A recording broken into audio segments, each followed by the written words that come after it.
Ladies and gentlemen, boys and girls, children of all ages, welcome to the Action Hour podcast presented by DraftKings. I am your host, Evan Abrams, and I am joined by the one, the only, Brandon Anderson.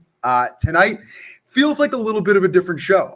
We just watched a pretty defensive and then a pretty crappy offensive game from Kansas City that now kind of eliminates them, but not really. They can't win the division anymore. But we will get all into that in a little bit.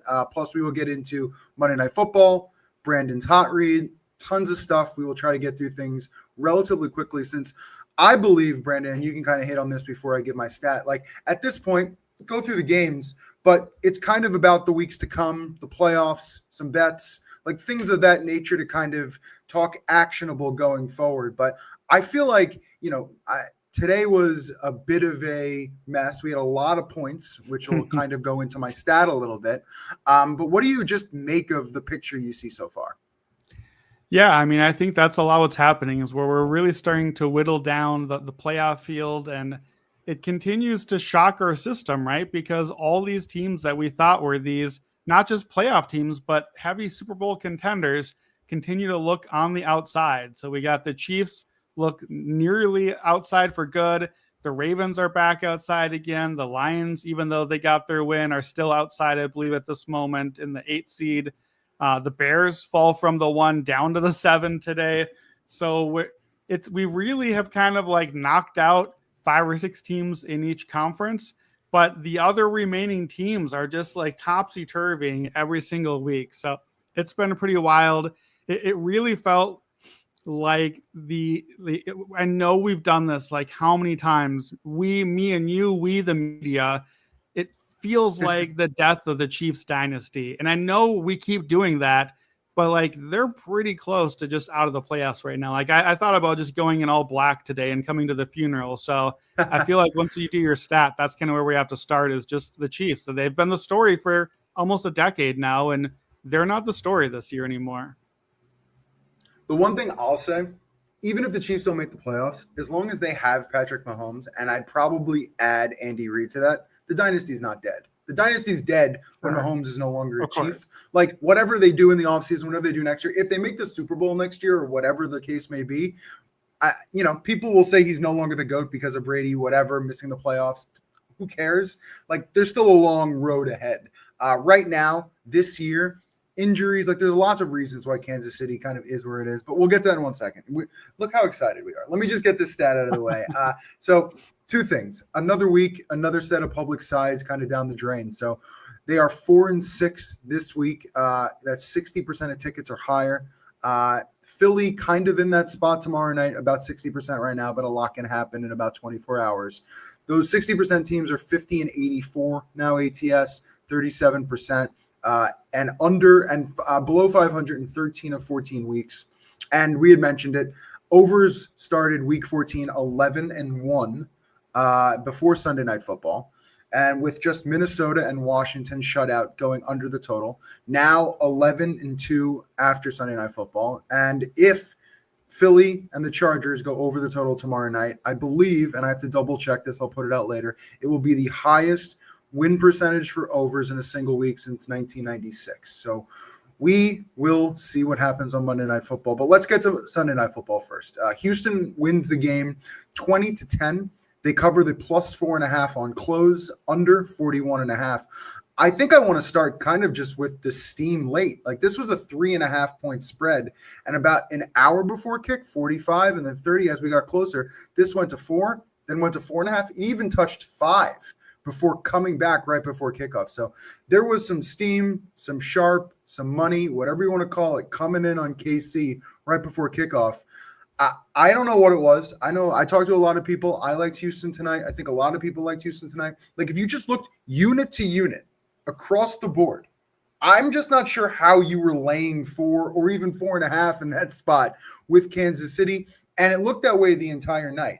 So at least to me, the O-line injuries and then the drops. I think there was like 6 or 7 drops on Kansas City side. If even half of those get completed, I mean, you put Mahomes in a spot where anything can happen, but he just looks so dejected.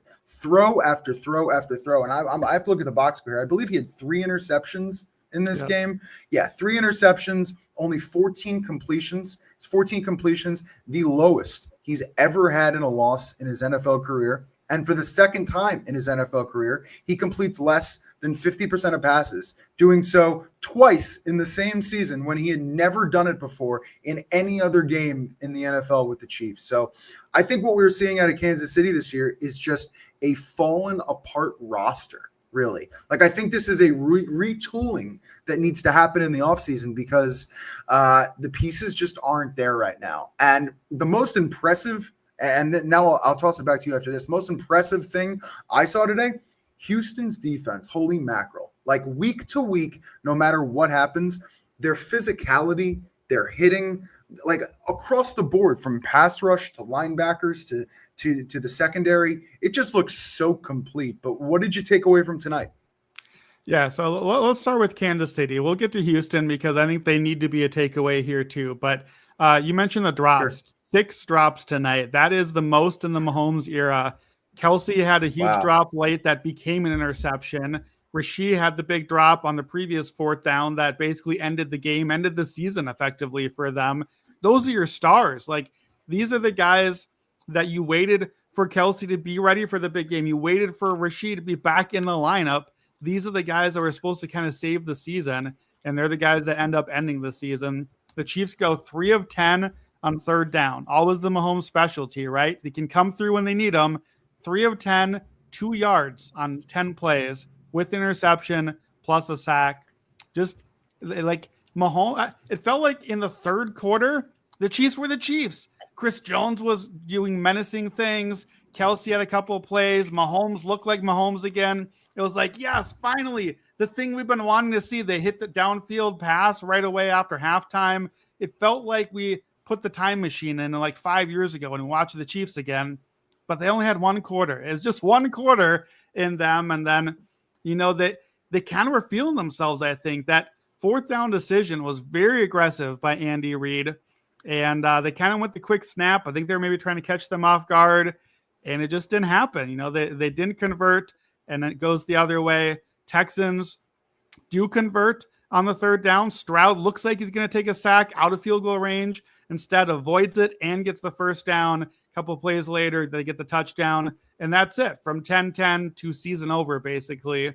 So from the start of the game, literally the start of the game, the first play of the game, the Chiefs are already down 3 starting offensive linemen. There's only 5. You're down 3.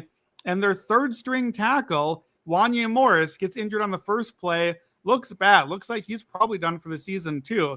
So that's your top 3 tackles. They played the entire game against that defense you were just describing with an undrafted rookie left tackle, whose name I've never heard of before tonight. I'll be honest. Like, I've never seen that guy's name ever in my life before. That's what they're playing with. And then on top of it, I think it was still the first quarter, certainly first half, Trent McDuffie leaves hurt as well with a knee injury. He doesn't come back. Trent McDuffie is a stud. Like, Trent McDuffie does not get enough credit. They talked to him on the broadcast. It's either him or Chris Jones are the top defensive players on this team. And I think it's pretty close between them. So that was a huge loss. And an entire football team, obviously losing the quarterback, losing Mahomes hurt would be the biggest injury.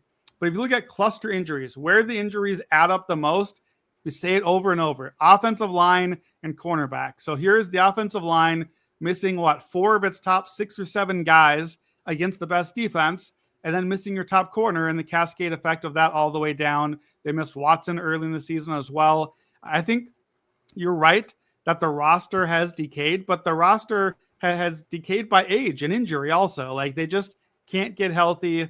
And even in this game, to be where they were in the 4th quarter with momentum, looking like they were going to do the Chiefs thing and get the win and save the season, despite those injuries and all the stuff they came in with, is pretty crazy. Now, according to New York Times odds, the Chiefs currently at 16% to make the playoffs. 1-6. Go roll a die. Did you get a 1? That's the Chiefs making the playoffs. That's the odds we're looking at.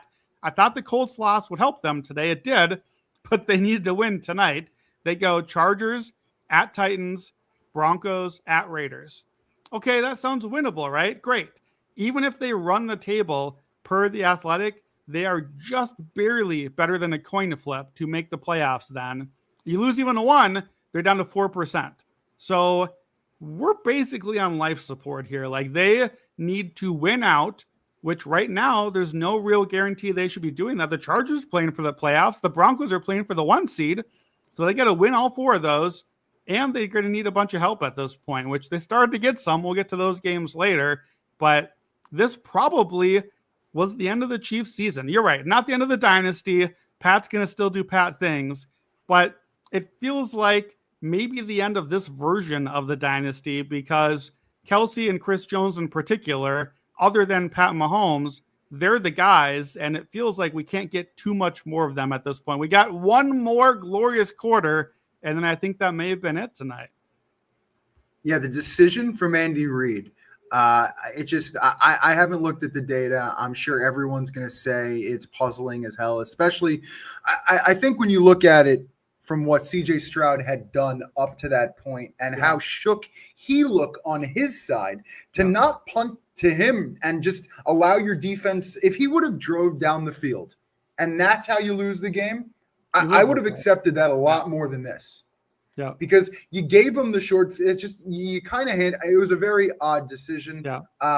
But he's used to giving Pat Mahomes the ball, right? The thing that also took me is the drops, and the drops by different players. Usually, when you have 6 or 7 drops from a team, it's a guy. Like, it's one guy dropping 3. Right. It's usually that scenario. It felt like everybody was dropping passes across the board. Hunt, Rice, like everywhere you looked, somebody was doing something to help Houston's defense. The best defense in the NFL. You can't help them be better.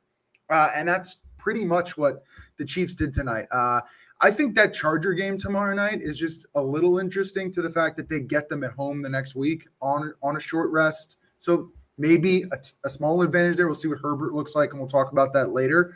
And then at Tennessee, before that Denver Christmas game, that should be a fun one to handicap. Can't wait for that. But Chiefs have been struggling on kind of all levels. When you just look against the spread, Pat's now 9-17 ATS in his last 26 starts, lost 5 in a row against the spread. In that span, he's 4-11 ATS versus teams above 500. And that's probably the stat that you have to look at the most. Those are the teams you need to compete with to try to get into the playoffs. And 4-11 number is just rough as heck. I mentioned how bad he played tonight, the 3 interceptions. Like, diving into the stats, it's bad. I mean, 10 points at home. I don't think that's happened for KC since 2017. You can go on and on and on. But right from the start, the offensive lineman gets hurt. Mahomes is sitting there on one knee. Like, you're saying to yourself, well, this legitimately couldn't have started any worse, because it was just an absolute look. It looked like everyone was dejected from the start. Like, there's certain ways to start games. That just wasn't one of them. Yeah. But I think we should talk about Houston for a second before we, because I don't exactly believe Houston's offense played fantastic. Like, I don't really think. I looked at how Stroud played during this game. He had like 9 straight incompletions as well. He looked completely and utterly rattled in like the middle portion of this game. And I think that's noteworthy, because I feel like Stroud has struggled in his entire career under pressure. And at first, Casey's not showing that. And then all of a sudden, they were ramping up. Karlaftis was getting in. And at that point, CJ Stroud looked a bit rattled. And I think D'Amico even started to adjust some of the game plan a little bit. So what do you make of, Houston right now, they're rolling. They look like they're probably in a mix to get into the playoffs if they keep this up. They've got this win so important when you've got Arizona and the Raiders at home in back-to-back games now. So, what is it, 5-game winning streak could easily be 7. So what do you make of Houston going forward? Because that defense, unbelievable. Yeah, I think they could win out the rest of the season. After those, it's at the Chargers, which is really just Chargers neutral because it's at the Chargers. Sure. And then it's the Colts in Week 18, which look like this monster game, but they don't have a quarterback now, which we'll talk about in a bit. So they are 3 home games out of 4, plus effectively a non-road game, and they're touchdown favorites in at least in 3 in all the home games there. So I think it's on the table for them to run the table into the playoffs. Even right now, before any of that, They are, by The Athletic, 92% to make the playoffs right now. This is a playoff team. Like, they are as likely to make the playoffs right now as the Chiefs would be to miss it if they I lost the analogy. They're going to be in. Like, they're very likely in at this point. And don't forget, not only are they winning 5 in a row, but Buffalo, Indy, and the Chiefs is the last 3. Like, that's the stretch that they had here. And yeah, I've really liked this team, but it was really hard to buy in because they probably were going to have to run the table on those 3 to get into this position.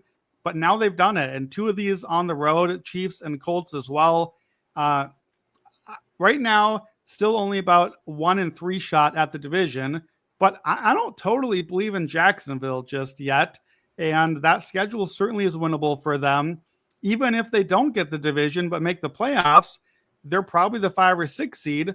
They probably play Jacksonville in the first round, or they play the AFC North team. Those are very winnable playoff games. In fact, here's the question I posed on Twitter just where we came on. How many AFC playoff teams would you favor over Houston on a neutral field right now? And I'm going to answer my own question. My answer is 0. There's not anybody that I would favor. The only, I say AFC playoff teams because by my numbers, there's only one AFC team that I'd still have a slight favorite on a neutral, and they just beat them tonight. But they're not a playoff team anymore right now, so I can't say it's the Chiefs.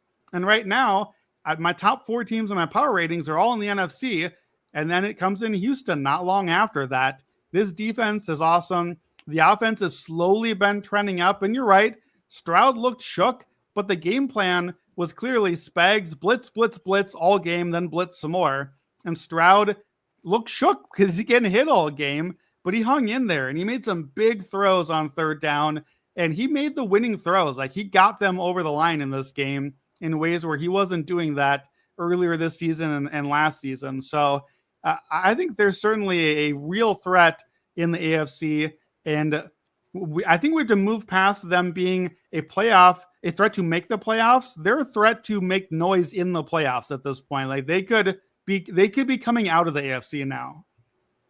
Yeah, some of those throws on the run, too, were pretty impressive. Like, he was getting out of pass rushes. He was finding open guys. He looked, and I think this is kind of disrespectful, but I don't really have a better comparison. He looked a little Caleb-y. And making plays, doing this, doing that. It felt like with that combination of a guy who can play pretty well on the run with that defense. Now, you lost Nick Chubb tonight, but if you have Chubb, you have Woody Marks. Like, there's pieces there. I loved what I saw out of Jaden Higgins. I think Houston is completely dangerous, and I like D'Amico, which you talk about a lot of these head coaches. To me, D'Amico's just fine. Like, he does exactly what he needs to do. He's obviously more on the defensive side of the ball, but I think on offense, they seem to just do enough. Like, the 20-point mark that they put up tonight seems about what they usually do. It's 22, it's 24, it's in that area, and you know what their defense says? That's just fine. It's completely cool. So that's the recipe for Houston, and man, it's goddamn dangerous. Yeah, they're a very dangerous team right now. They're going to be a dangerous team we're going to be talking about for a while still. All right, last one, then we go on. Pat Mahomes now 48-29 to the under at home in his career. Best mark of any quarterback in our database, 278 quarterbacks since 2005. Insane, but that says a lot about his offense in a lot of those games as well. All right, next game, Chicago, Green Bay. Green Bay wins the game 28-21. They cover -6.5 on close, just barely. Total over 44.5. It took some time for Chicago to get into this game, I felt like. 3 straight punts, punt on 4 of the first 5 drives. Little to no offense for Chicago in the first half, really. I mean, you were looking at some of those Caleb passing yards. I felt like I saw 10 yards, 15 yards, 23 yards, end of half type deal. I don't remember the final number, but it was pretty much in that vein. Now, it also feels like Green Bay is having a tough time closing out teams. So when they went up 14-3, my first instinct was Chicago's going to get back in the game. Even when they went up 21-11, I said, I still think Chicago has a shot. I hit some lines, I bet some things, I even bet them to win, and I covered it with some 10.5, some 7.5, like things of that nature. Ends up coming through, but to me, the story of the game is mostly what Caleb was able to do on the run. Like, he created some unbelievable plays on a Green Bay pass rush that I believe he only got sacked once in the entire game. So to me, for Chicago to get the loss in that scenario, fine. Green Bay's defense is really top notch, but Chicago played in a game with what I think we would call a top team in the NFL. And this felt like Chicago belonged, which I don't think we could say for a long, long time. So to me, that's what I take away. Chicago loses the game, fine. But going forward, I feel like they compete with anyone week to week. Yeah, this is a team that we have made money off of this year, but also admitted they've been quite lucky along the way. And I think this was one of their more impressive games. Like that I have that in bold in my notes. Honestly, I came away more impressed by the Bears after this game than after a lot of their games so far this season. They were basically even on success rate for the game. They moved the ball. They were successful on about 2/3 of their runs in the game. That Ben Johnson rushing attack really moved the ball well. The Packers won this game the way I thought they'd win the game, with explosives. 6.5 yards a play to 4.6 for Chicago. So 2 yards a play more. They threw touchdowns of 23, 41, and 45 yards. The Bears did not have a double-digit yard run the entire game. So here they are running successfully all game long, 2 out of every 3 carries, but never busting the long one. That's the sort of defense that Green Bay has played this season, is giving up some of those plays, but not the big one. Those 3 pass plays, that's what the Bears defense has given up this season. Those 3 long touchdowns were worth 5, 4.3, and 3.5 EPA. So that's 13 points basically of added value, 35% win probability on 3 plays. So you have the Bears going basically mano a mano, playing the Packers even all game long, but 3 plays did them in. And otherwise, the Bears probably are the better team, but that's not how it works. Those big plays add up, and it wasn't big plays turnovers. It wasn't big plays of fluky bounces. It was Jordan Love beating you down the field, and that was the cap on this game going in, and that's what it came about. Jordan Love ends up with 12.4 average depth of target. That's a huge number, but also 12% to the good completion over expected. You're not supposed to be able to put those 2 numbers together. You're not supposed to be able to throw it way down the field like that, but still be completing passes that well. And Christian Watson has really looked great since he's come back from injury. That's my dude from NDSU. You know how I love my Bison, who are out in the FCS playoffs. I got to watch him in the NFL now. I didn't have a lot of hope for Watson. I didn't expect him to look like really the number 1 receiver for this team. Matthew Golden, the rookie, was supposed to take that role. He can barely get on the field right now. Jaden Reed is back. He looked good for them.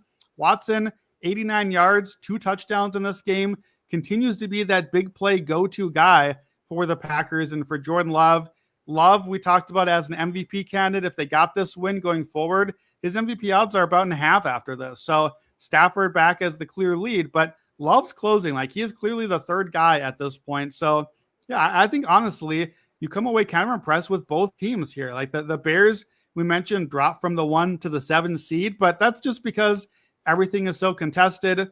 Even at the end, you get a long Bears drive, 7 plays, 60 yards. You get 4th and 1. They go for it all. They try to get the explosive to tie it up. They don't. They get picked off, and that's it.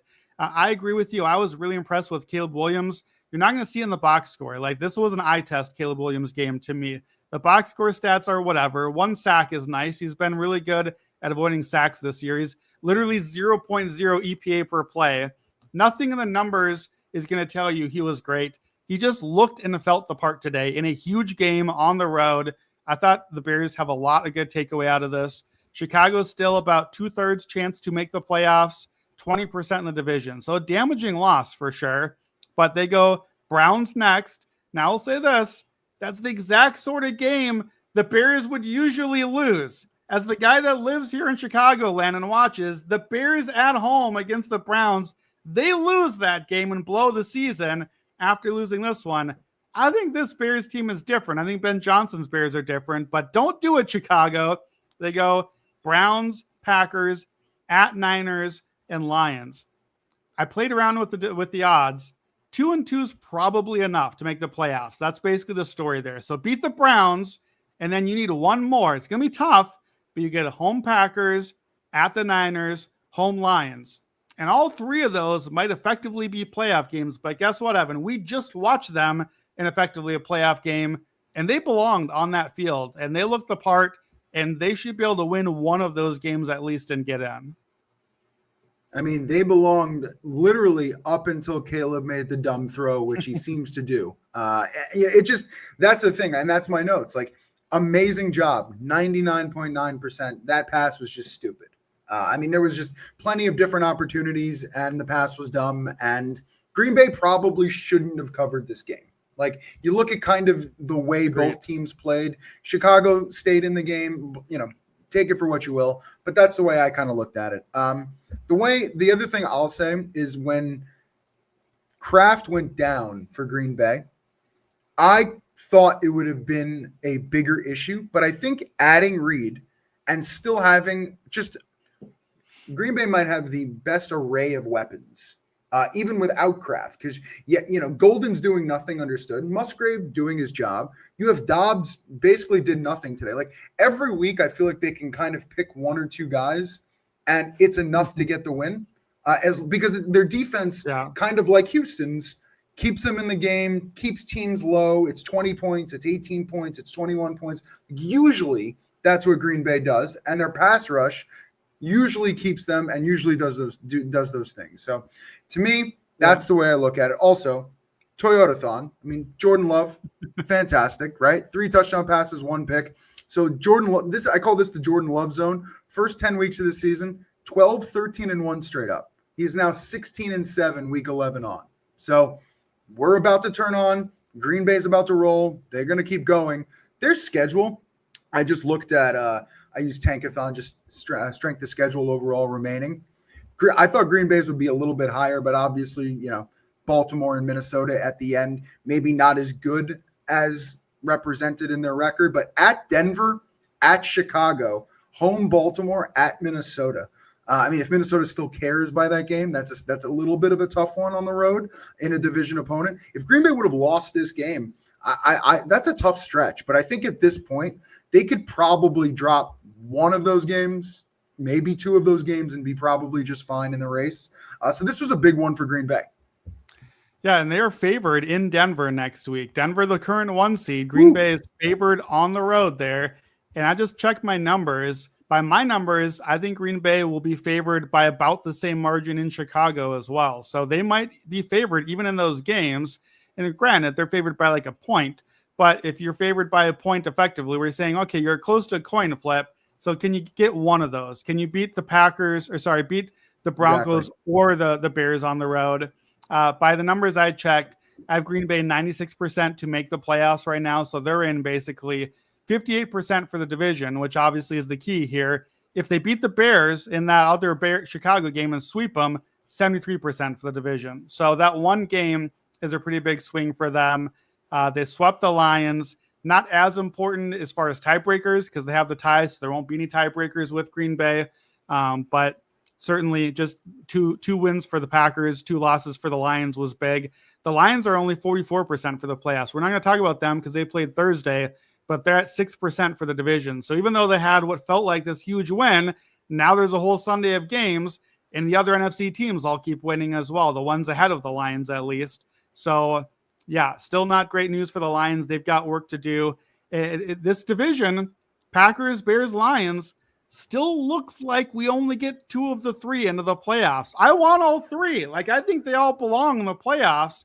They've all earned the status there, but the NFC probably has 8 playoff teams. Well, I guess to be fair, the NFC has 7 playoff teams. We just have to put an NFC South team in the mix, like we talk about every single year. So if you give one of the spots away, we got 1 too many.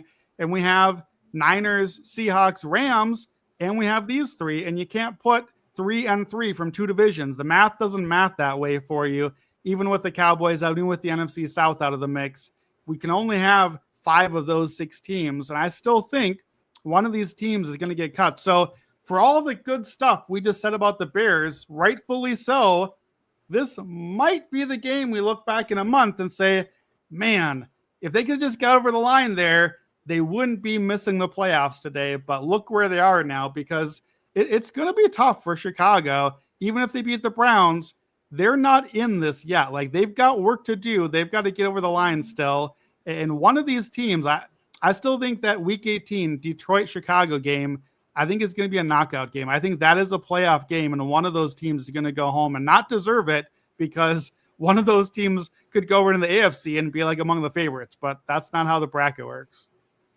I wonder if that game wasn't for the division, would they put that at night? Like if that was a complete knockout game, but Green Bay had already been the division champ. Because usually that last game is for like the division or something that's very clean. Right. But I kind of agree. And one other point, I just peeked at the spread. Browns Bears 7.5 next week. Yeah. So if you're looking for the bounce back there, that feels a little juicy on Cleveland's side. I mean, that's a game Chicago should win, but that is a large number. It's a large number on like a 40-point total. So a really large number considering the total there. Week 18, I think I was expecting Houston-Indy to be the week 18 game, but probably not. Now that we'll talk about Colts in a second, that they may not really be in the picture by then. I believe Pittsburgh-Baltimore play week 18. So probably that's our Sunday night game, because that's very likely still going to be for the division. But yeah, Chicago, Detroit with everything on the line would certainly, if it does, they can only give it to that to us if it's a true knockout that doesn't impact the rest of the wild card standings and everything. Then they can do it. Yeah. So the Pittsburgh-Baltimore one will probably be cleaner and the option. I wish we could bet on that sort of stuff. Like, put the market up, DraftKings, on which game will be the week 18 game. I'd be putting some money on that one too. That's a fun. And listen, if you could do highest scoring game in a week or low, like you could probably figure it out. Matt LaFleur now 21-4 straight up in December, 11-1. He's fantastic in this month, just like McVay. Those are the two coaches. Both did well today, both covered. And Bears 1-12 straight up versus the Packers in the last 13, 2-11 ATS. They just can't seem to figure out the pack. All right, let's keep rolling here. So Buffalo and the Bengals. Buffalo wins a game 39-34. Cincinnati covers the +6 on close. Total goes over 54.5. Again, kind of just barely. My first mark here is we had a snover in this game. Hashtag to Stuck and Raybon there. We had a bunch of snow. And you know what? Bettors throughout the week, they didn't care less. This total started about 51.5. It got bet up to 54.5. I even saw some 55s, and it barely got there. Thanks for that interceptions at the end for Burrow, but it was a little close there. So to me, this was, and this is maybe a little weird thing to say, and I'm curious your opinion. This was one of the best games I saw Josh Allen play. Like, I just kind of like, you look at the numbers, 22 of 28, 3 passing touchdowns, 251, 9 of 78 on the ground. Plus you got the rushing touchdown, which was 40 yards needed in the moment. You were clutch in the fourth quarter. You kept the pressure on Cincinnati's defense. It was a really bad start. I mean, Buffalo is 3-10 first half ATS this year. I mean, they have started bad all season. That's the worst mark in the NFL. So what Josh Allen does is he's good in the second half. And in the second half, they ran the ball. He found some of his wide receivers. Again, there's nobody there as good as anybody on Green Bay, in my opinion. But between Shakir and Coleman, like he found who he needed to find, and the tight ends, etc., to get what he had to do done. But there's just no major downfield threat ever in Buffalo. And to me, it feels like they're vulnerable every single week to just being in a mixed game. So I think their record right now and their position, I think they're kind of lucky to be there. Like, I'm not the biggest fan of Buffalo. I think they get a ton of respect, and one could be said about the line. They're favored by 1.5 in New England next week. There's no more respect than that. After what we saw in Buffalo, they're now favored to beat them. It's a little strange, but again, it's Josh Allen, it's the Bills, and it's the way they think the market's going to go. So I'm curious what you think about that line and what you think about this game. Yeah, I think I saw that this was one of Allen's highest EPA per pass dropbacks that he's ever had in his career. So I think that matches kind of what you were seeing. I had said coming into the game, they don't need Josh Allen to be the MVP every game. They can have James Cook be the MVP. Well, turns out, no. Josh had to be the MVP today. James Cook fumbled twice into the end zone on the same drive somehow and nearly cost them the game. Allen had to be the MVP and look the part again. And frankly, so did Burrow. Like, Burrow is awesome. Another cover as a 3+ underdog. Here we are with the Bengals again. where it's like, oh man, you don't want to play the Bengals right now. Man, they get 3 touchdowns back to back to back to start the game, and then they somehow lose the game anyway. This is every Bengals game and every Bengals season over and over and over again. It's also every Bengals game because Dalton Kincaid comes back, 441 and a touchdown. Dawson Knox, 6 for 93. Tight ends just cook the Bengals every week. I'm so mad. I had that in my notes as I wanted to play it, but we didn't know if Kincaid was going to play till right before. Turns out you just play both of them. It doesn't matter. Just play every tight end always against the Bengals because they're just going to keep bleeding. But Burrow in the offense, 10 of 12 on a third down in this game, 1.5 EPA per play, 83% success rate. Like, that's insane. They were shredding this Buffalo defense. So that, I think that's what you're saying is like, we know what Josh can do and we know how they can run when it goes well. But look what the defense gave up in this game to the Bengals. And the Bengals obviously have plenty to attack with. And I know the snow kind of is the great equalizer. As somebody that grew up in North Dakota, like, this is the way the sport is meant to be played. Like, this is awesome. And I love now that I'm not in North Dakota anymore, I love playing sports on snow. Like, that's the equalizer for me. I'm still running full speed, man. Like, I know how to play on snow. It's slowing everyone else down. They're sliding all over. So I think that definitely changed the dynamic of this game and, the snowbird dynamic as well. But Buffalo's defense getting pushed around like this and getting scored on so easily certainly can't inspire you too much. And then the big stretch, of course, late. 3 touchdowns by Buffalo in a 4.5-minute stretch in the fourth quarter. So you talk about barely getting there to the Snover. They scored 73. So they went over by 20 points, but they weren't going to until that little stretch where the Bills suddenly looked like they were going to cover the spread themselves too. Allen has the MVP 40-yard touchdown run. Then Christian Benford just like jumps and catches a screen pass on a blitz that I think Burrow is just trying to like loft over him and just didn't get enough air under it. It's a weird looking play. That one play swung the win probability from Buffalo 19% to 75%. So that is about as big of a swing as you can get on one play, not at the end of the game. Burrow had not thrown a pick all season, obviously missed some time. Then he throws picks on back-to-back plays because they get the pick six and then they get the ball back, of course. And the very next play, another interception, another quick touchdown from Buffalo. Season over for Cincinnati. Like, it was that fast that the Bengals are up 10, I think. And suddenly that stretch rips off and that's it. So, the Bengals, I think, are done at this point, except that the AFC North is still so bad that they're like kind of barely sort of alive just in case in that mix. T. Higgins out with concussion for a couple of weeks, came back, left twice today for a concussion check, but kept getting cleared. That's worrisome to me. Like, I don't know what's happening with that. We'll see if he's able to go. I guess we can't quite write the obituary for Cincinnati given their division, but Buffalo, I think that's now is their third win where it's been this wild shootout win that they just barely get over the line. This is the game that they lose in the playoffs, though. Like, these are the games they have, and then Mahomes beats them at the end, or Burrow beats them at the end, or something like that. And you can't live this way.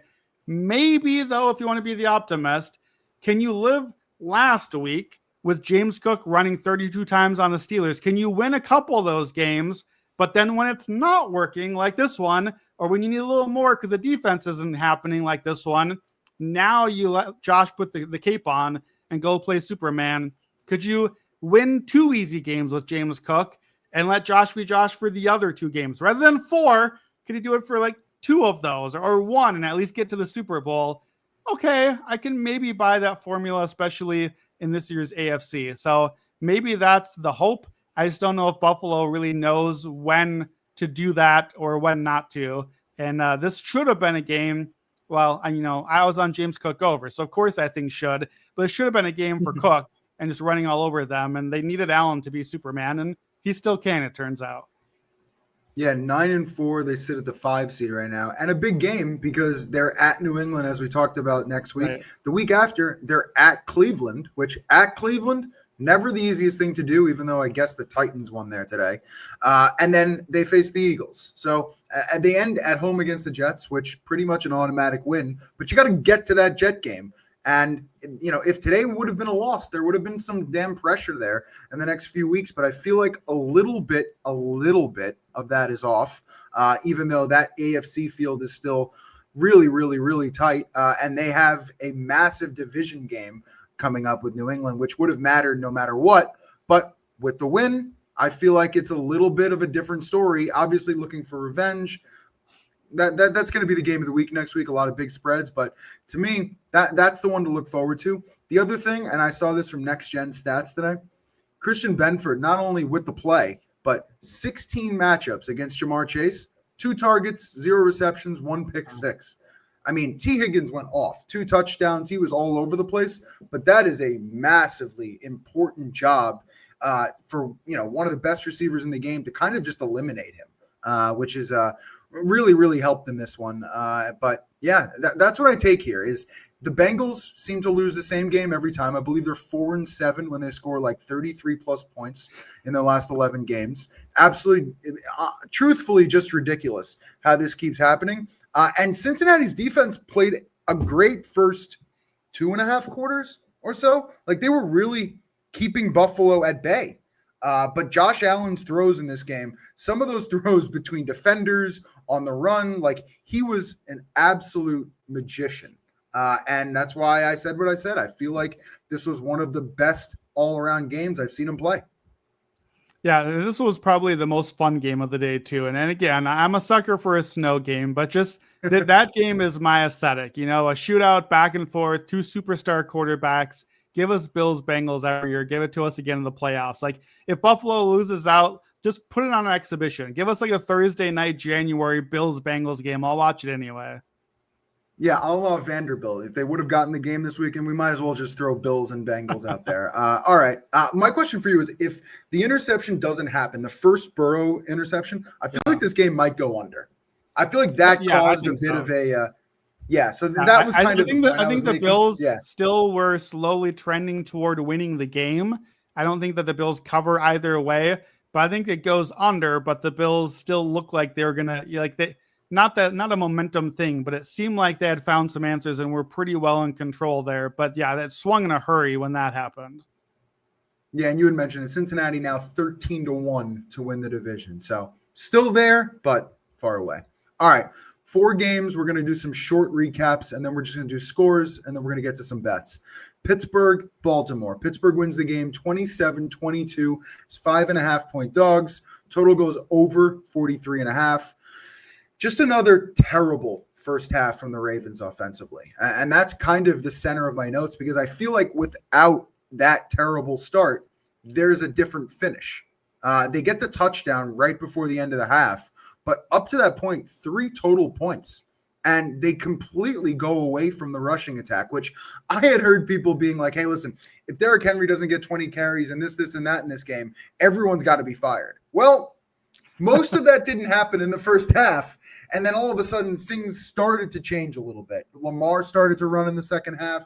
You started to give Henry more carries. Like, I feel like somebody told somebody something in the locker room that turned this around because starting the second half, a lot of these things were very different. Here's the stat where I'll give you. Today's first half team total for Baltimore was 13.5. They scored 10, so they don't get there. Baltimore in 13 games is 1-12 to their first half team total. Absolutely ridiculous. Like patently ridiculous to have that quarterback, that run game, and go over your first half team total once. Like you can't win games that way if you're just going to be trailing or not scoring in the first 2 quarters of every damn game. So something has to change there. But if you look at the final score, you look at the box, I'll give you the numbers. Baltimore does end with 40 rush attempts for 217 yards. So if you just look at the box score, you literally have no idea what I'm talking about. But I promise you, it didn't look that way the entire way. And then you look at the other side, Pittsburgh wins the game, but 17 for 34 on the ground. Like very different styles. There was some wacky interceptions. There was some wacky non-interceptions with the Rodgers play. But overall, I'll just say this. Pittsburgh looked efficient. No turnovers, no sacks on Rodgers. When both those things happen, going to be hard to beat Pittsburgh. Under Tomlin, when they don't turn over the ball, 39-5 straight up, 37-7 against the spread. Like, ridiculous. And that's Tomlin ball. Like, it's hard to beat them when they don't mess up.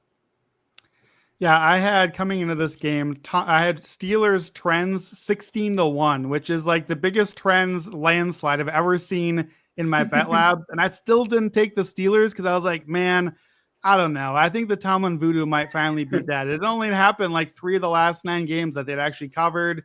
And, you know, we love the underdog in this matchup is like my favorite trend in all of football. I just bet it blind every year. I still didn't do it. Apparently just do it. Like it's not dead until they put dirt on the grave, I guess, because look, the Ravens were the better team in this game. You mentioned like the weird wonky bounces and whatever. Yeah, that's what happens in this stupid rivalry for the Steelers every time. You just take the underdog. I thought the Ravens were the better team. They had over 100 yards more offense. They had 9 more first downs. I thought the story was red zone. They lost the game in the red zone. They moved the ball. They got to the red zone. They cannot score in the red zone. That has been a problem all season for them. And for a while, they were 2 of 6 in the red zone. First drive of the game, long, good Baltimore drive, settle for a field goal in the red zone. That's where it started. That's where it ended. Fourth quarter, 2 field goals in the red zone. Then to end the game, 12 plays, 70 yards. You get down to the 8, turnover and downs in the red zone. They cannot convert in the red zone, and they lose by 5. You get 1 touchdown out of there, and it's a different story. And they're the better team. They had the better numbers here. When you see all those little like fancy charts on Twitter of were we the better team, that the Ravens are going to be ahead, I promise you, on any of those metrics. But Mike Tomlin's got the voodoo and did it again. And you said the Ravens shouldn't look this way with Lamar Jackson. Oh, well, do they have Lamar Jackson? Because here's a number. Since he came back in week 9, Lamar has a negative EPA per play since returning, and EPA plus completion over expected. He ranks 24th out of 31st in quarterbacks in that span. Just for reference, here are his peers in that list: Geno Smith, Bo Nix, and Cam Ward.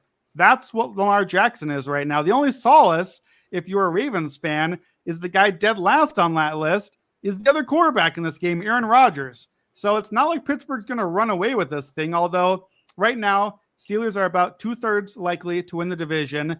If they just win that Week 18 Baltimore game, everything else before that doesn't matter. Beat Baltimore, they go 98%. Like that game is now 1,000% must win for Baltimore. But if they win that one, right now the Ravens are about 31% to win the division. That's their only path in now.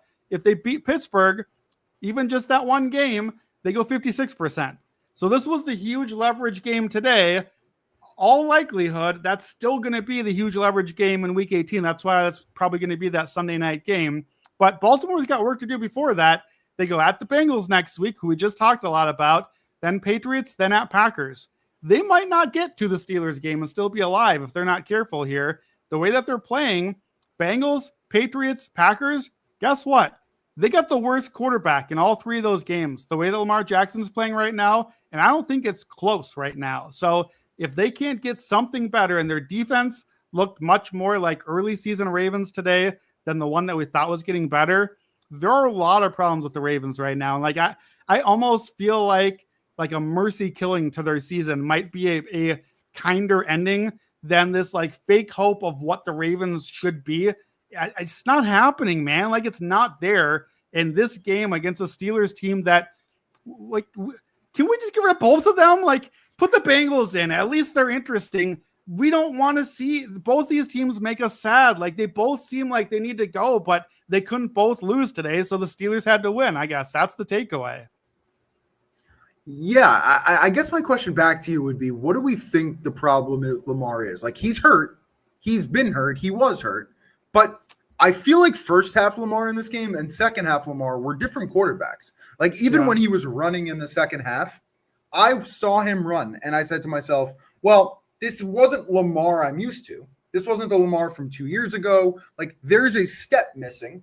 Now that could be he's getting a little older. I'll say that very quietly, but that also could be he's injured. So there's different ways to attack this, but I do feel like something clicked in the second half that was like, F this. Like I got to do something. Like we got to go. And I also felt like it was Keaton Mitchell, it was Derrick Henry. Like they did a little bit of a better job having a more balanced offense. It seemed like there was a connection there, which hadn't been there with Zay Flowers, which looked good today. Some of that can be Pittsburgh secondary. There's a lot of things kind of going on there in this game. But I'll say, turning the page to Pittsburgh for 1 second, next week, Miami at home on Monday Night Football. Pittsburgh does unbelievable historically on Monday Night Football, especially at home. I believe 22-1, ridiculous numbers under Tomlin. But this is a white-hot Miami Dolphin team. Like this is a Dolphin team that is rolling through bad teams, and then all of a sudden is going to face a bad team, mediocre team. Like Miami's in this game. So this is to me, with Baltimore going to Cincy and Pittsburgh having this Miami game, this is a big game for Pittsburgh because if they happen to, drop this game that they're favorite in, they go at Detroit and at Cleveland before that Baltimore game. So this is a big one for Pittsburgh. And if you look at playoff odds, divisions, etc., all the odds will match each other because neither of these teams are doing anything without winning the division. But you still got to win games. Like you still got to match up with each other. Now, granted, because of the situation, they face each other in this, and that. Like going one game either way kind of doesn't matter, right? Like if you're one game up, that last game kind of decides it anyway. But their schedules are kind of fascinating to end the year. They are. And again, we just talked about the Bengals, but man, the Bengals would be so interesting right now if they had just finished the job in Buffalo and gotten the win. They'd be, I think, only one game back now and just like very much in the mix because every scheduled game we read for both Ravens and Steelers is like, man, they could lose that one. Yeah, they could lose that one too. It's like this division is going to just keep being a conversation every week because none of these teams are good enough to run away with it. And Lamar, I do think it's just a lot of injuries right now. Like to be clear, when I say that those three teams have the clearly better quarterback, I'm saying compared to right now. The Lamar right now is not the usual Lamar. I'm not making a career statement about him. I will make plenty of those other times. Right now, he's not Lamar. I think it's just a lot of injuries. He's missed at least one practice, I think every week since returning. Just doesn't look right. I got a lot of questions about Todd Monken too. We give him a lot of credit for how good the offense has been the last couple of years. I just feel like he has a plan of how to beat you and hasn't had a lot of plan B and C options for this team. And I have not been impressed with what else can you come up with where Derrick Henry isn't quite what he was and Lamar isn't quite what he was. You've got this optimized plan for when things are looking great, but what are your backup options? And I haven't been impressed with what Monken's come up with. And the Steelers did enough to hold them in check. And you mentioned the Monday night game next week. Just for a little preview, we're moving that way. We'll get to our Monday preview in a little bit, but I'll be getting to the Steelers-Dolphins game you mentioned in the hot read as well in a bit. We also are looking at one of the more fascinating AFC off seasons. If the Bengals, Chiefs, Ravens don't make the playoffs, like changes are coming. And I think the Monken thing is interesting because Baltimore's offense at times looks absolutely dead. And that is something on the coordinator. Before we move on to the next game, I'll reiterate the stat. Since 2005, the dog in the series is now 30-12 against the spread. In the regular season, when the line's 3 or more, 26-5 against the spread. And regular season, the underdog when Tomlin faces Harbaugh, 25-7. Patently ridiculous. Anything else? When we did our best bets episode, I literally had Steelers ATS, Steelers money line, Steelers division, my last one, and I had time. And I couldn't talk myself into it. I knew the trend. It's my favorite trend. I knew we would be talking about it. And I couldn't get there because I stared at it. I didn't like the matchup. I didn't like some of the personnel groupings. It just didn't look right. And we talked about this at the best bets episode that here I am betting matchups, not trends. Well, guess what? If you just bet Steelers versus Ravens underdog, Jacksonville versus the Colts, because it's always them, Burrow as an underdog, like, all the trends just hit today. I could have just skipped the prep for the entire week and just bet the same trends I bet every other time. This was like the trendiest Sunday in a while. Cassandra Future in the comments says there's a Pittsburgh -3, -120 at DraftKings. It's not a Tomlin number or spot, but are we really buying the Dolphins? I will say this. Speaking of trends, I have a trend in the system of Steelers after beating the Ravens, Steelers after losing the Ravens. And basically what you want is you want the bounce back and you don't want the letdown spot. When they lose to the Ravens, they're really good the next week. When they beat the Ravens, they often have a letdown spot the next week. I think it's like a 2/3 cover rate or 2/3 covered against rate in either spot. So it will be interesting. They can be very Steelers to get an ugly, cagey win that they still get over the line with, but don't cover a spread there. So, I guess maybe I'm giving away a bit of the hot read angle, but I will not be on a side in that one. We'll be going a different direction when we get there.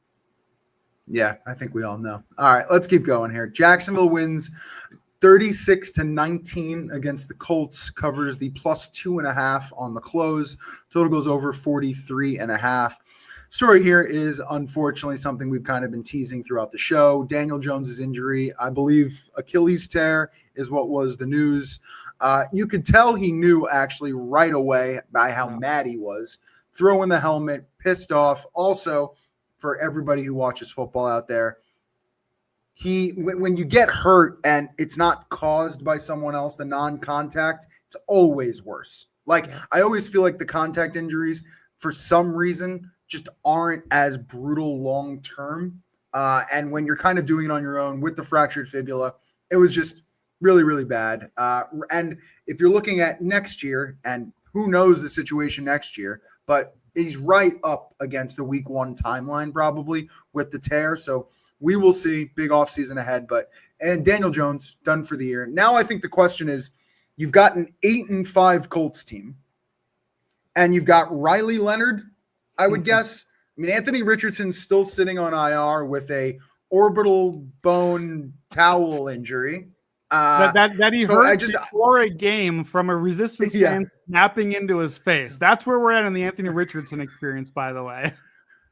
Yeah, probably his best completion percentage as well during that band exercise. But all I'll say is this: the Colts have to probably turn around and figure something out to do, because you need someone who understands the playbook. You're on a short week here, and not only a short week, you're on a short week in the sense that you're going to Seattle. So you're going to one of the more complete teams in the NFL, real nasty defense, and one of the best wide.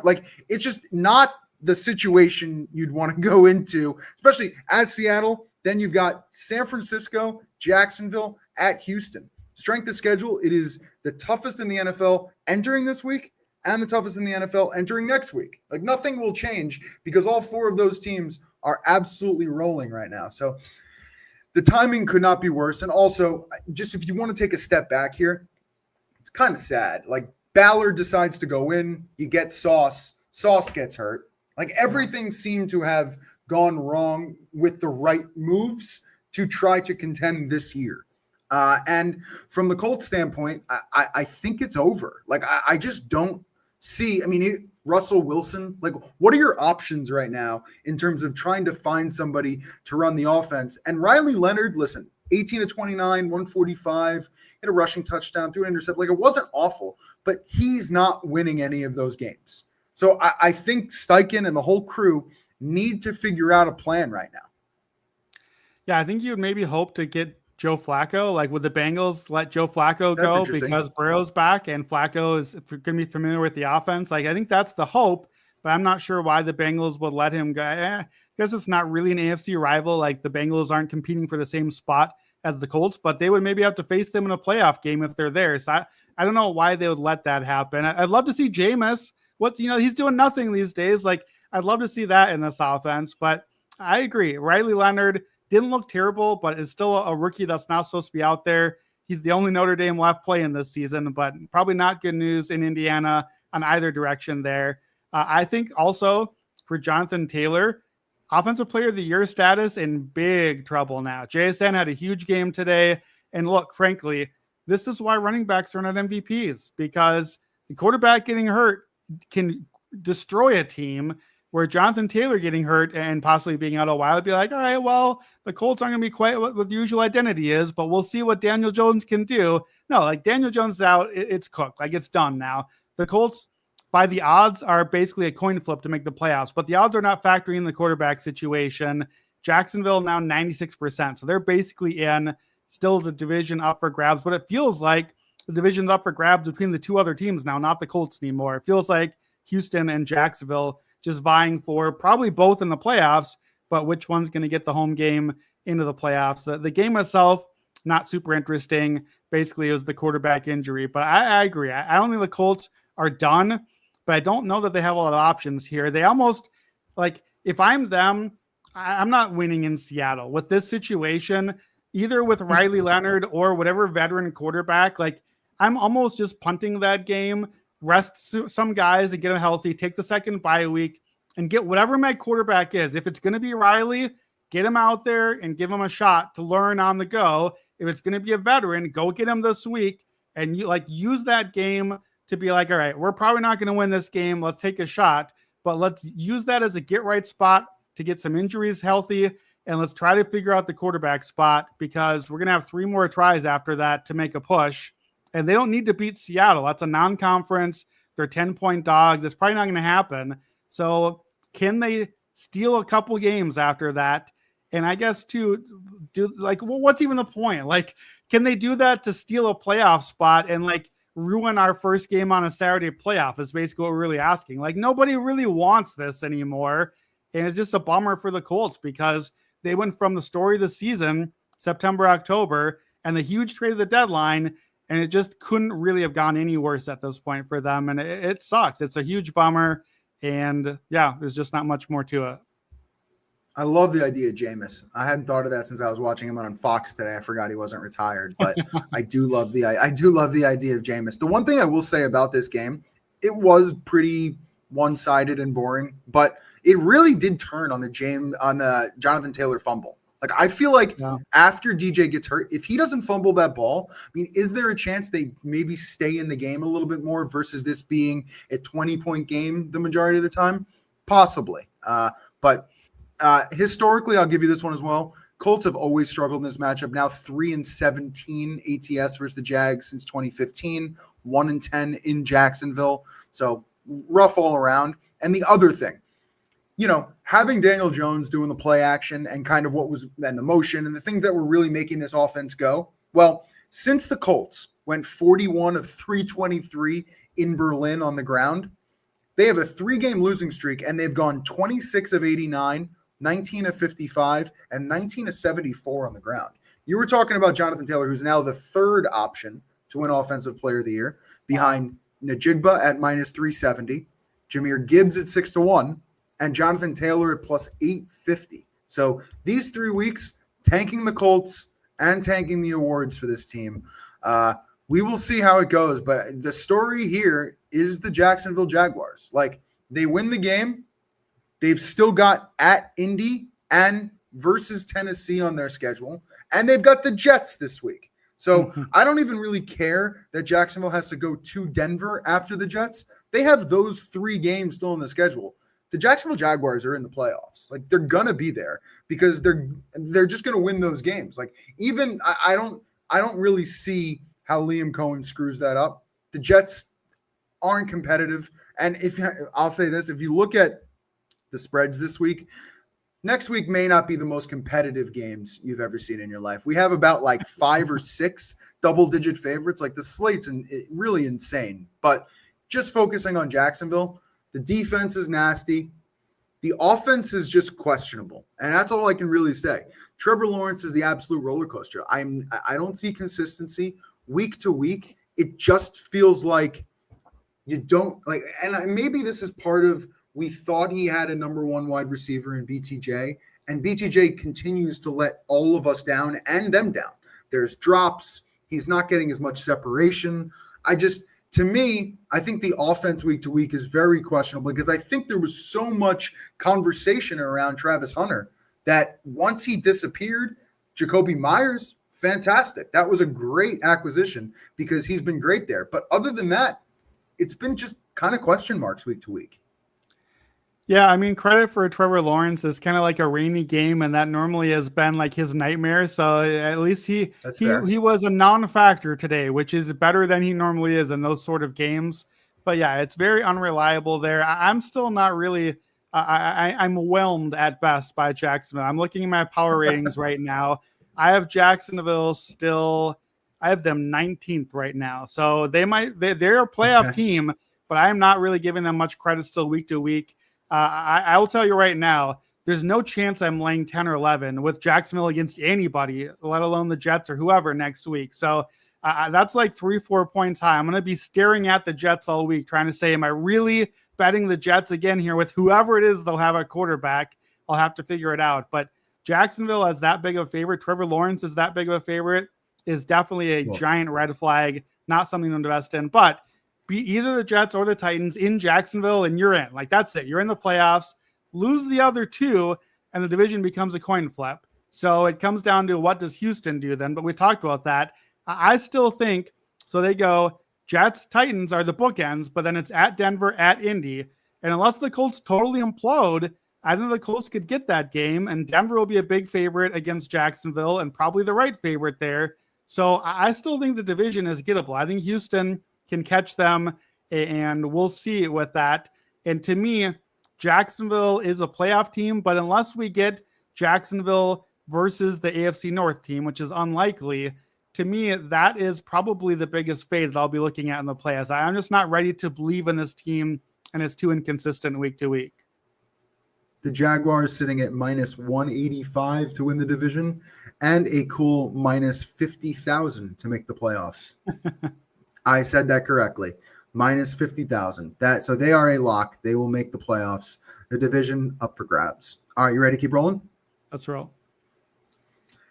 New Orleans wins the game 24-20 over the Bucks, covers the plus 7.5 on the road. The total goes over 41.5. To keep it simple, what a god-awful game from Baker Mayfield passing. Like, the guy has always had a knack for using his legs in key moments, and he did it today. 6 of 32 on the ground, a few first downs, a few third downs. Like, he really does a great job at finding the moments to scramble, to move his team downfield and get a new set of downs. But the passing is what really kept Tampa back today. 14 of 30 for $122, a touchdown and a pick in a clean pocket today. Baker went 11 of 23 with an interception. He was 1 of 12 passing 10 plus yards downfield. I mean, he was simply dreadful. And it's not just this week. You could talk about your tweet you put out before. Baker's been bad really in many of the games lately. Like, talk about the stat that you would put out there. But to me, this is part of what's going wrong with Tampa's offense and why they're skidding at the moment is they're getting players back on offense, but Baker, I think, is letting them down. Yeah, week 7 forward, here's the stat. Quarterbacks with at least 80 throws. Baker Mayfield now ranks 36th out of 37 in both EPA and completion over expected. 37 is J.J. McCarthy. So Baker Mayfield is worse than every quarterback in the NFL except J.J. McCarthy. And by the way, and Shooter Sanders in that stretch. He just didn't quite qualify. But that's the company that Baker is keeping from a guy that was among the MVP favorites, like week 6 into the season. That shouldn't have been. I never thought that made sense. But for comparison, Baker is right behind in those metrics Justin Fields, Davis Mills, Carson Wentz, and Dylan Gabriel.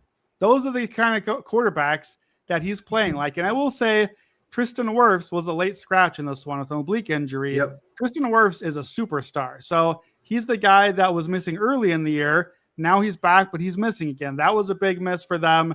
I certainly would not have felt as good. I had the Bucks in a teaser. I had the Bucks in the pick 6. I had the Bucks first half. They lost a lot of things for me today. I would have been much less aggressive with them if I knew Wirfs was out. That's how it goes sometimes. They go 2 of 7 on 4th down in this game. 2 of 7. That is a bad. Both those numbers are bad. Like, missing 5 is bad, but trying 7 times on 4th down against the Saints, what are you doing? Like, why are you going for 4th down so often? They lost about 14 EPA on just those 4th down plays in a 4-point loss. So the numbers basically say this kind of came out as a coin flip game. Like, these are about equal. So on the one hand, that's not terrible for Tampa. On the other hand, it's the Saints. You don't want to play the Saints equal. Like, that's not what you're supposed to be doing. And a lot of what I just said about Jacksonville is what I'd say about Tampa. In fact, I have Tampa right next to Jacksonville in my power rating. So this is just a team that I've really never believed. And that's not even this, oh, Tampa's fallen. No, Tampa was never higher than that. They've been like 20th all season long. It's just that Carolina, Tampa, and the Saints are all terrible. And even though Carolina's getting better, I still have them well behind Tampa. So you're getting beat by Tyler Shuck running the football for 2 touchdowns in this game. But still, they're like 67% to win the division. And they still go Atlanta, Carolina, Miami, Carolina. Like, these are still games that Tampa, frankly, will probably be favored in 3 or all 4 of those games. If they beat Atlanta and Miami, the 2 non-Carolina games, they're still basically 100% to win the division, even regardless of anything Carolina. So just beat Falcons Thursday, which we'll come back to, and beat the Dolphins. They're still in. Or split those and beat Carolina once. You're still 95%. So we're still probably watching this team in the playoffs, even though they're losing to the Saints. Because guess what? By the way, the Panthers lost to the Saints a couple weeks ago too. Otherwise, they'd be finally the team out in front. My other note from this game, this field got shredded today. It was rainy, it was gross, and they play another one on Thursday on the same field. That's dangerous. That is interesting. I hadn't thought about that. To close out one of your other points, Bucks, you said 2 of 7 on fourth down. It's tied for the second most fourth down attempts in history. I forget which team, but one team had gone 8 times on fourth down. And to close this out, worst loss of Baker's career, 121 career starts. Baker's worst loss by point spread. He was 11-0 as a 7+ point favorite. Now 11-1 with this loss today. The other one, the Saints, 7. It was tied 7-7 the end of the first quarter, but the Saints now 0-12 and 0-11 and 2 first quarter money line. So scored a touchdown. Good job, but they covered though. They got their second first quarter. They did cover. They did cover, though. They did cover. Like you said, almost no bet won for Tampa Bay today. No. So that was the type of day it was. We will see what this looks like going forward. But I think nothing really matters until the 2 Carolina games. And then we get to see if we see this Bucks team or Bryce Young at home in the playoffs. Can't wait. All right, you ready to keep rolling? Yeah, we have to talk about this Broncos-Raiders game just because it was the bad beat of the year. Can I just roll with this one? You do your thing. Do your thing. Okay, so Broncos 24-17, boring game. Nothing matters. We had nothing to say about the game. It's just the ending. So the Raiders, first of all, I personally get screwed on this game because the Raiders have 7 points with like 2 minutes left. I got the second half Broncos. They're up 10. I got Raiders under 10.5 plus 300. I'm like, great. Just get one stop here, Denver. We're done. Get this game off the screen. I want to pay attention to Bears-Packers. Raiders get a touchdown. Okay, whatever. This game is still nothing. I lost the alt. No big deal. Thanks for nothing. Denver covers the onside kick. They get the ball in the 28. There's like 30 seconds left. And they don't kick the field goal. For some reason, we don't really know. Turnover and downs. Kenny Pickett, who's in because Geno Smith is hurt, throws a 26-yard pass to Tyler Lockett. There's 5 seconds on the running clock with no timeouts. And Brandon Jones, the safety, gets a delay of game penalty for being on a guy too long, which is stops the clock, gives them 5 yards. And in a 10-point game, the Raiders send out Daniel Carlson to kick a field goal with zeros on the clock, wherein the Broncos, 7.5-point favorites, win by 7 and lose the cover to the Raiders. And on the same play, the over 40.5 hits by a point. So by a hook, a completely meaningless, stupid, moronic field goal that meant nothing to anybody, but everything to us, Evan, ruined the entire spread and the total because a Kenny Pickett pass and a delay of game penalty with a running clock ruined things at the end. Like we are winding down. We're getting our rundown ready. And I have this game at the bottom of the list. And I'm like, well, got to put it back into the group now. All for that one stupid play, the worst beat of the season. Or look, if you're on the other side, the best beat of the season. Congratulations on your read. What a read. What a great read for you. Yeah, unfortunately, that was the case. I guess I do have to ask a question. I didn't even check, and I will. I don't know if someone in the comments saw, but did anyone ask Pete about this in the post game? Like, is there like an answer? I did not see anything. And like, look, I mean, I don't know what you do. Like, do you want him to throw a Hail Mary? Don't you throw a Hail Mary? Yeah, don't you throw it to the end zone? Yeah, I mean, you need a field goal and a touchdown. So you're down 10, you take the field goal. Like you're still trying, I guess. Like, I don't know. Like I can't really be too mad about it. I didn't see quotes about it afterward because this game sucked. Like, who cares? The Broncos finally won a game without trailing for the first time all season. Good job to you. The Raiders move into the number 1 spot in the draft now because of the way things turned out. Good job to them. Everyone got what they wanted, unless, of course, you bet the game, in which case it was either the worst or best beat of the season, and that's all it came down to. all I have to say as well with this one, it just feels kind of ironic that it was the Las Vegas Raiders who made this call to cover the spread at home. So yeah, it feels like somebody made the call. That's for sure. I just want to call it a little bit fishy and just kind of move on. Yeah. All right. Let's just get to some scores here. The games were great, but there were some blowouts today. So let's get through these a little bit quickly. Rams won 45-17, cover the 9.5 on the road, total over 49.5. I mentioned this before, it was in the primer, but McVay loves December. 27-11 straight up, 26-11-1 ATS. He's won 9 in a row outright in the month. As a road favorite in Arizona and Seattle, he is now 16-0 straight up. The guy just takes care of business. And that's exactly what we saw today. Tons of offense in this game. But for all of us who had this game as the highest scoring game, we just needed a little bit more. All right. Titans beat the Browns 31-29 as 4-point road dogs, total over 33.5.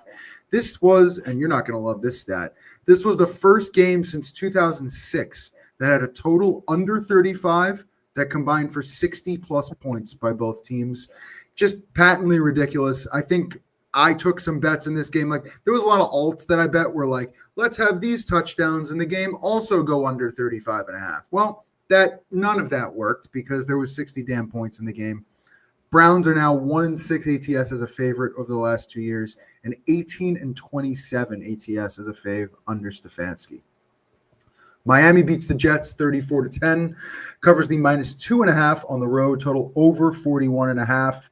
Tua is now 7-0 straight up versus the Jets in his career, 17-8 ATS versus the AFC East. He's done a great job there. I believe Tua is the second best quarterback since 2003 versus the AFC East behind Tom Brady, if you want some perspective there.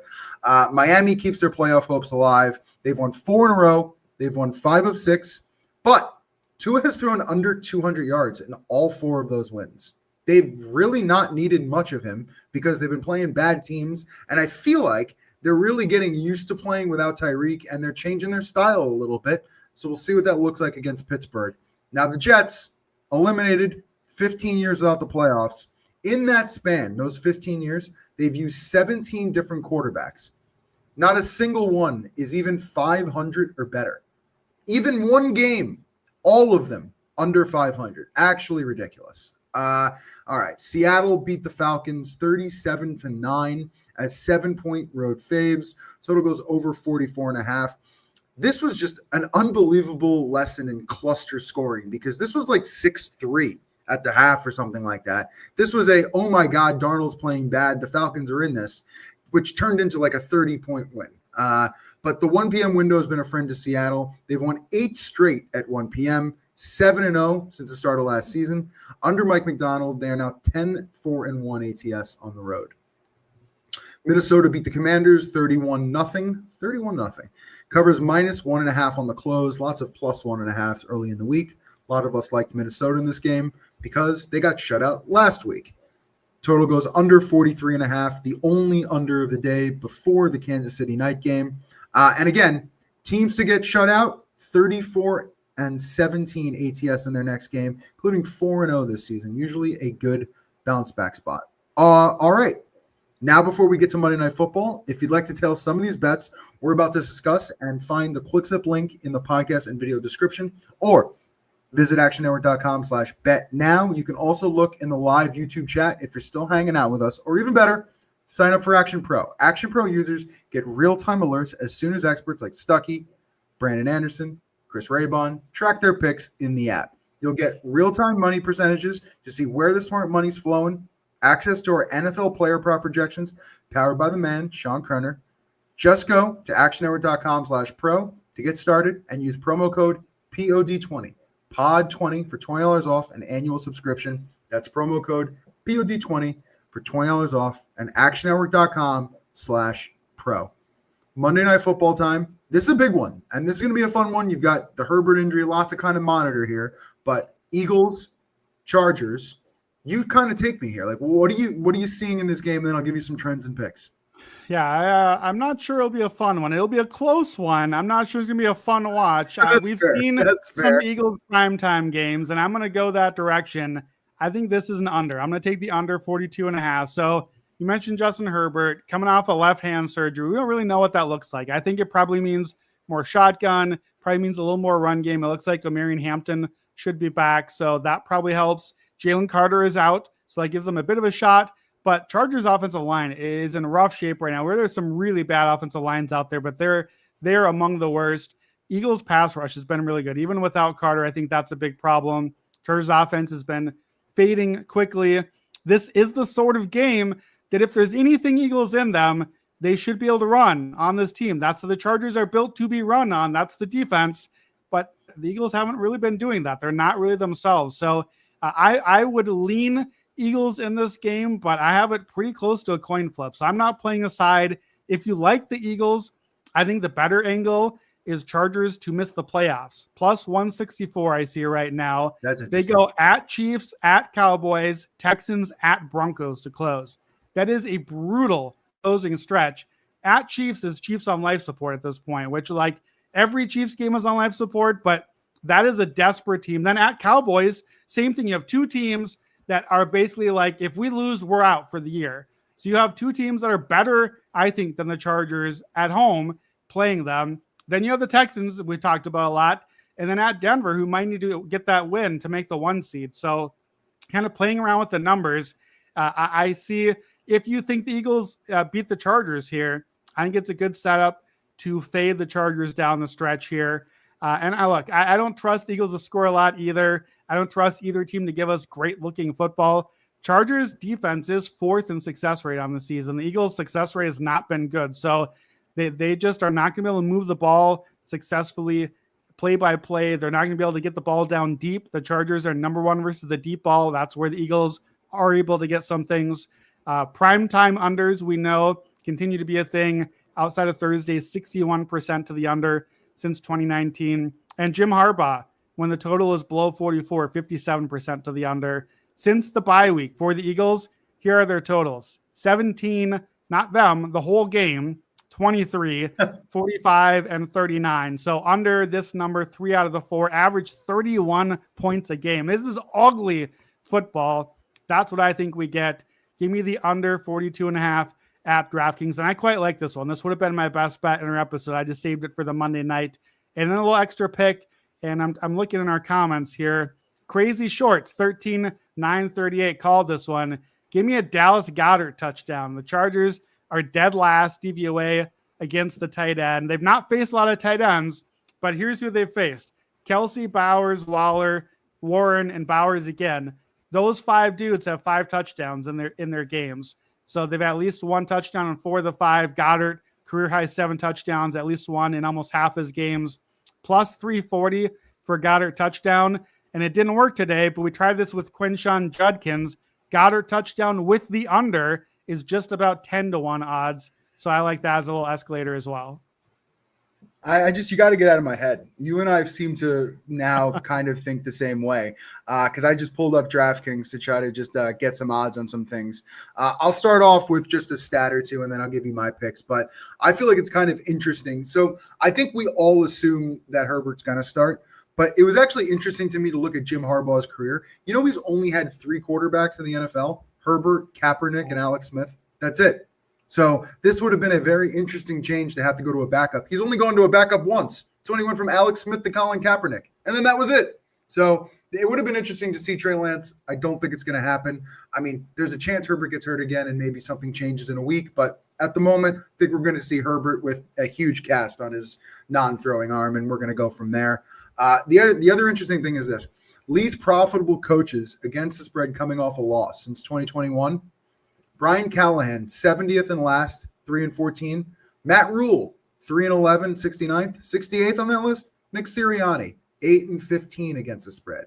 So coming off a loss, it's not the Lions. It's not, okay, off a loss, let's keep rolling. It's the Philly locker room. So at the moment, I don't exactly know what we're going to get, but that number scares me a tad. So here's the bets I like. I took Herbert under 20.5 rushing yards. I've seen the last 2 or 3 games. He scrambles about 2 or 3 times each game. But aside from that, I think the injury is going to keep him from doing that.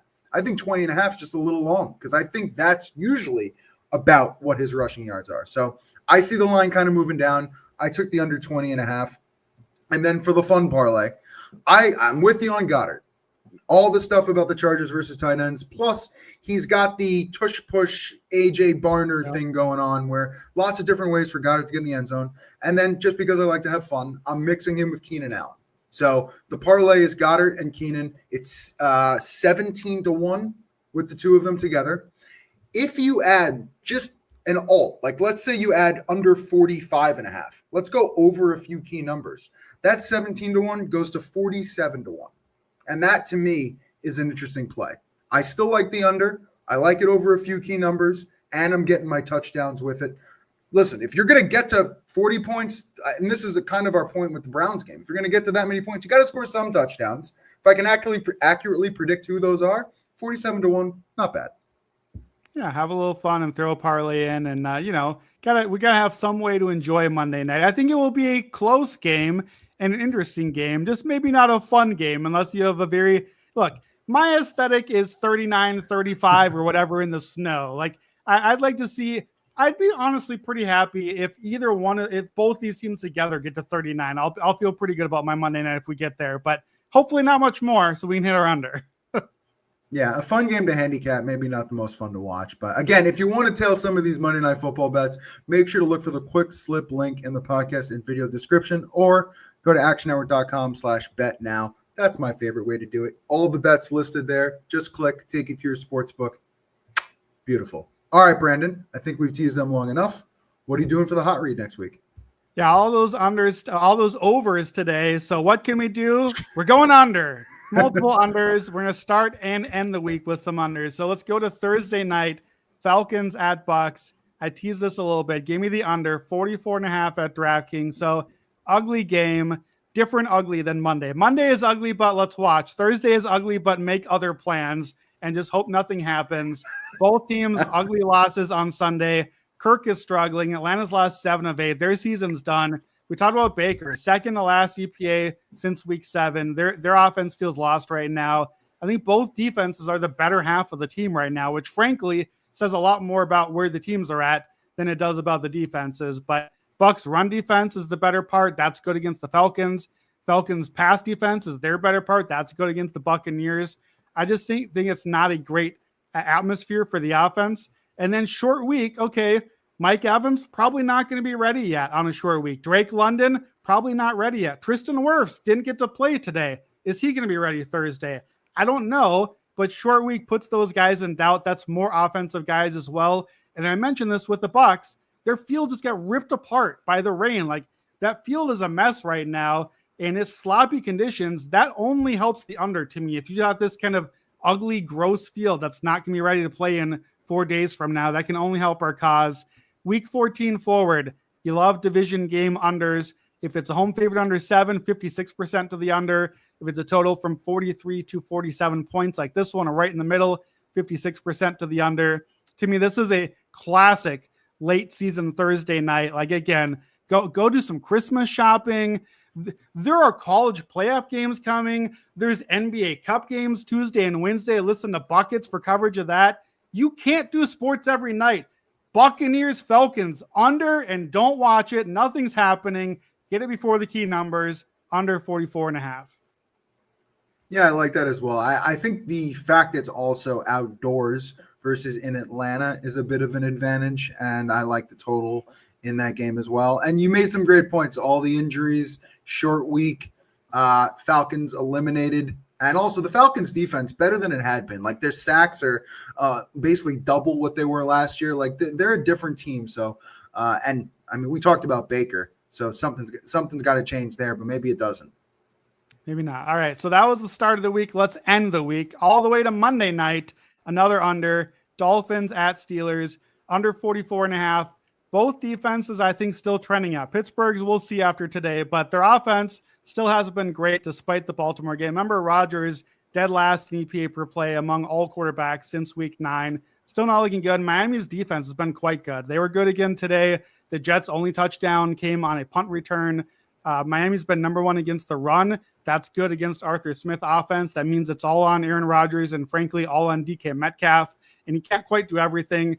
Pittsburgh's already had 4 games, 35 or fewer points on the season. Miami's had 5 at 41 or below. And Miami has gotten under 44.5 6 straight games right now into this game. So primetime unders, we mentioned outside of Thursday, 61%, 60% this year, just hit tonight, obviously, as well. Unders between 39 and 44. When the total drops, you want to just keep riding the under 55%. We're not quite under 44 here, but some books it is already. So it's 43.5 this morning. I put it in the app. Maybe you played then. It kind of had a brief move up, but it's falling again. It's moved around. There's like a 2-point spring right now, but I just get the best number you can. Obviously the highest. 40 to 44, like every single number in that range is key. So there's a reason we're grabbing these right in the spot where they're at. Under 44.5 if you can. Just get the best number out there. And a little bonus. I know we kept you long tonight. This one I put out on Twitter. Here's a bonus hot read, a futures hot read. Nick Emanwari, Defensive Rookie of the Year. Best number you can find. I still saw a 30 to 1 out there. My dude from Seattle, today alone, had a sack and an interception and a blocked field goal. Have you seen the Defensive Rookie of the Year class? That's it. You win Defensive Rookie of the Year from one game alone. Like, there's no competition out here. If this name sounds familiar, it should. We had him in our first extra point like 6 weeks ago, 60 to 1. I'm betting again. I already bet it again. Look, I have Schlesinger. He's the favorite, 35 to 1. He's in my portfolio, but he got injured today. He went in the concussion protocol. He got cleared, but you never know when symptoms come up with that. We're not wishing on anything, but he might not even get to play next week for all that we know. And by the way, Myles Garrett's going to win Defensive Player of the Year and set the sack record. Do we really want to give the Browns defense 2 big awards? How about give Seattle's defense something? Seattle deserves an award. This seems like a good way to reward them. And this is a market that doesn't have a clear favorite, can move very quickly. I see a 30 to 1. I see a 25 to 1. I think it could be like a plus 300, just like that. Like this could swing really quickly. I'm doubling down, tripling down. I love Nick Emanwari. I think he's going to win this thing. So grab him as a little bonus hot read in addition to your unders to wrap up our podcast tonight. Yeah, I'm looking at a book right now that has awards odds up, and Schlesinger is priced like Myles Garrett, and I don't feel like that makes sense. It doesn't. So I think at that point, just the handicap from there, I think that's right. The defense is a splash plays award. We don't give it anymore. We used to give it to linebackers because they were just racking up tackles. We now give it to sacks and interceptions and blocked field goals. And it didn't quite matter because 100%. It was a blowout and it wasn't a huge spot that anyone really watched. But I think when people start to notice these stats the next couple of days, I think this is going to get bet down in a hurry. And yeah, Schlesinger may well win it. Hopefully you have that ticket as well. But I think Emanwari should be right in the mix. And look, Atlanta's pass rushers, I think they both got a little banged up today. They're supposedly the next guys. Philadelphia's linebacker, Jihad Campbell, he was second in the odds. He's not even playing anymore for them right now. He can't get on the field. So this is a wide open, and I think Emanwari can win, and I think he's going to. Yeah, I see one book right now, Emanwari down to like 6 to 1. So shop around, Make sure you find your prices. That'll do it here on the Action Network podcast for our NFL Week 14 recap episode presented by DraftKings. Give us a like on the YouTube video before you take off. We always really appreciate it. If you haven't yet, check out our new AI Quick Slip bot on X. Just tag Playbook at Playbook and tell it to grab whatever bets you're looking for, and it'll create a Quick Slip link for you in a matter of seconds. We'll be back for Action Island before Monday night's games right here on Action Network's YouTube page, as well as more NFL best bets from Brandon, the six-pack from Raybon and Stuck, anytime touchdowns, and more on the podcast feed next week for the holidays and everything all around. Thank you for listening. Good luck with all your bets. Bon chance.